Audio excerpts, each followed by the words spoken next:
Et si des personnes comme Amadou Hampâté-Bâ n'avaient pas vécu, l'Afrique aurait perdu une source énorme de connaissances. Ethnologue, homme de culture, écrivain, historien et grand défenseur de la tradition africaine, Amadou Hampâté-Bâ est l'une des figures emblématiques de la littérature africaine. Né au Mali, il a consacré sa vie à la sauvegarde et à la valorisation des traditions orales africaines, qu'il considérait comme une véritable bibliothèque vivante. À travers ses œuvres, il transmet la sagesse ancestrale, les valeurs morales et l'identité culturelle de l'Afrique. Mesdames et messieurs, bonsoir. Ce soir, nous allons découvrir l'une de ses œuvres les plus marquantes. Il s'agit bien de la lettre qu'il a adressée à la jeunesse 6 ans avant sa mort.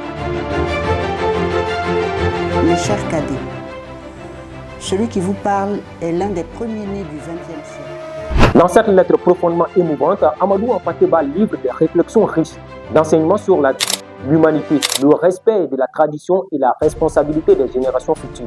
Les morts ne sont pas morts, disaient le poète et les sages africains.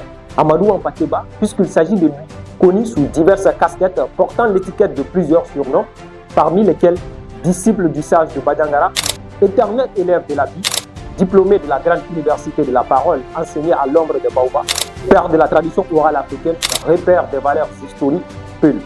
Homme de la culture et non moins de culture, figure incontournable de la littérature négro-africaine. Il a dédié 70 ans de sa vie à la recherche et à la préservation de notre culture. Il disait que c'est l'Afrique qui parle en lui. Lui, il est le grand chantre de l'africanité, avait la tête dans les traditions, mais le pied dans la modernité. Cependant, l'homme entretenait un lien profond et inébranlable avec la jeunesse africaine, qu'il considérait comme la plus précieuse et inestimable valeur du continent.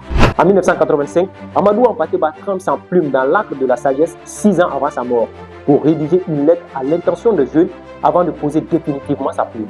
D'abord, il y a un aspect factuel, c'est-à-dire qu'il y avait un concours qui a été proposé par, je crois, l'Agence de coopération culturelle et technique de l'époque. C'est en ce sens-là, au départ, que la lettre est écrite. Bien avant cet appel-là, lui, il a déjà pensé à partager son expérience avec la jeunesse depuis 1950-82. De l'oralité à la compréhension mutuelle, en passant par l'exhortation au travail, la confiance en soi et la connaissance de soi, tous les aspects de la vie y sont abordés. La lettre compte 34 paragraphes. Elle est composée de témoignages personnels de l'auteur, une réflexion universelle sur l'humanité, un message particulier à la jeunesse africaine, puis un appel final à l'action. Le but de cette lettre est de transmettre un héritage moral et culturel, sensibiliser aux dangers du monde moderne, encourager la paix, le dialogue et surtout la responsabilité. Les messages clés sont la quête de soi et l'humilité, l'importance du dialogue entre les cultures, l'unité de l'humanité malgré la diversité, les dangers du monde moderne. Il évoque notamment ici les conflits, les guerres, l'interdépendance mondiale, la responsabilité particulière de la jeunesse, la réhabilitation des cultures africaines, la culture comme art de vivre, des valeurs africaines traditionnelles, tradition et modernité, le rôle des langues. Cette lettre est un testament moral et culturel. Amadou Hampâté-Bâ y confie à la jeunesse la lourde mais noble mission de préserver l'héritage du passé, tout en construisant un avenir fondé sur la paix, la solidarité, le dialogue et le respect de l'homme et de la nature. Le message fort, c'est vraiment la compréhension, la mutuelle compréhension entre les peuples, entre les religions, entre les cultures. La lettre, en somme, c'est une invite à la jeunesse de se connaître soi-même, d'être fier de ce que nous sommes. Cette œuvre intemporelle, la lettre d'Amadou Hampâté-Bâ demeure plus que jamais une aubaine et un tremplin pour cette jeunesse, pourvu qu'elle tende bien l'oreille et applique les conseils à la lettre. Aujourd'hui, plus que jamais, cette lettre demeure un repère et une boussole pour la nouvelle génération.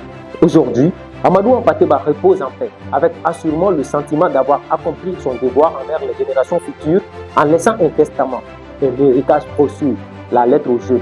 Il y déclarait « Soyez au service de la vie sous tous ses aspects ». Ce qu'il veut, c'est que ces messages-là soient audibles à la jeunesse, qui puisse s'en imprégner, pas seulement dans une lecture, s'en approprier pour l'appliquer. Et si c'était notre manière de répondre favorablement à cette lettre, oui, Amadou, nous accusons bonne réception de votre lettre. Nous y croyons et nous nous y attendons. C'est tout pour cette chronique. N'hésitez pas à liker, à partager et surtout, donnez-nous vos avis dans les commentaires. Nous vous donnons rendez-vous pour un autre numéro. D'ici là, portez-vous bien. Bonsoir.